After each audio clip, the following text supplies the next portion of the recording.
Welcome to this section titled The Journey from Spring JDBC to JPA. In this section, we would take a quick look at the world before JPA, the world of JDBC, where we used to write a lot of queries. We'll create a simple example using Spring JDBC and migrate it to JPA. We would learn the basics of JPA, entities, and repositories.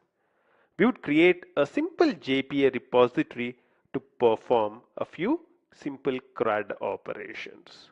The home folder for this specific section is on our GitHub repository JPA with Hibernate, and you have to go into the 01 from JDBC to JPA. So this is the folder.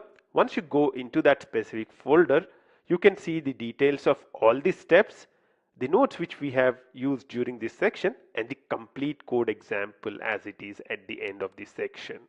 There are also a few intermediate backups at different stages of this section. This section will help you to understand and appreciate the magic of JPA. I would recommend you to complete this section before moving into the advanced section of JPA. I will see you in the first step.